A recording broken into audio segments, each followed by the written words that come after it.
ఈ నడుమ fake bomb బెదిరింపులు రచ్చలేపుతున్నాయి. ఒక్క ఫోన్ కాల్ తోటి, ఒక్క ఈమెయిల్ తోటి సిటీని మొత్తం షేక్ షేక్ చేసి పడేస్తున్నారు. బడికి సెలవు కావాలన్నా బాంబే, ఫ్లైట్ లేట్ అయినా బాంబే, ఒకరి మీద పగ తీర్చుకోవాలన్నా బాంబే. ఏ వాళ్ళ కాళ్ళు బాంబులు ఉన్నాయని ఫోన్లు ఏవట్టే బెదిరించుడు, పోలీసు వాళ్ళను ఉరికిచ్చుడు, అంత తుస్సని ఆఖరికి పోలీసు వాళ్ళు తేల్చుడు. గిదే కథ అవుతుంది నడుమ. ఓరి వీని ఫోను నీళ్ళల్లో పడిపోను, వీని ల్యాప్టాప్ బలిగిపోను, వీని అకౌంట్లన్నీ హ్యాక్ అయిపోను, వీని సిస్టంలోకి వైరస్ పట్ట బాంబులు పెట్టినవని బెదిరించి గుండెల దడ పుట్టిస్తున్నారు కదా. నిన్న వాడు ఎవడో బిర్యానీ తిని అరగనోడు సిటీ టూర్ గైడ్ను మస్తు ఫాలో అయిండో, మరి లేకుండా గూగుల్ మ్యాప్లో టాప్ ప్లేసెస్ ఏమున్నాయని ఎంకులాడిండో కానీ city civil court, Raj Bhavan, Gymkhana క్లబ్ల బాంబులు పెట్టినాం, మరో 23 నిమిషాలల్లో ఆ బాంబులు ఫడేల్మని పేలబోతున్నాయని ఈమెయిల్ పంపిండు. బాంబు కంటే బాంబు ఉన్నదనే ఈమెయిలే అనుభవం అంతా భయపెడుతుందా. ఇక లాయర్లంతా కోర్టు వాళ్ళకెళ్ళి బయట కూరుకొచ్చిర్రు ఇట్లా.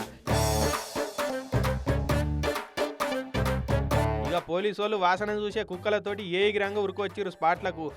సందు గాలిచ్చిర్రు.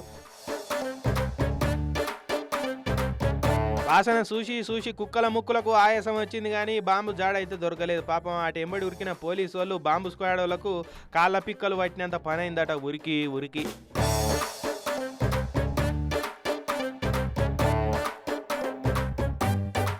ఇక పోలీసు వాళ్ళు ఇంత సీరియస్గా చెకింగులు చేస్తున్నాం కదా, ఒరిజినల్ బాంబు అయితే దొరకకుండా చూడు అనుకుంటే లేంకిరట ఇంకో దిక్కు.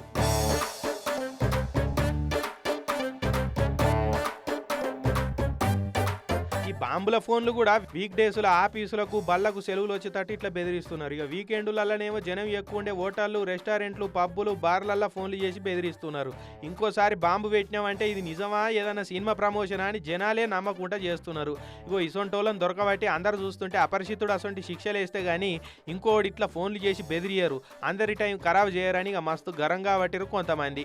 ఏమైతే అదైంది, మనకైతే సెలవు వచ్చిందని ఇంకొందరు ఆనందమాయే మది ఆశల నందనమాయ అని లోపట పాడుకుంటూ సంబరపడుతున్నారట.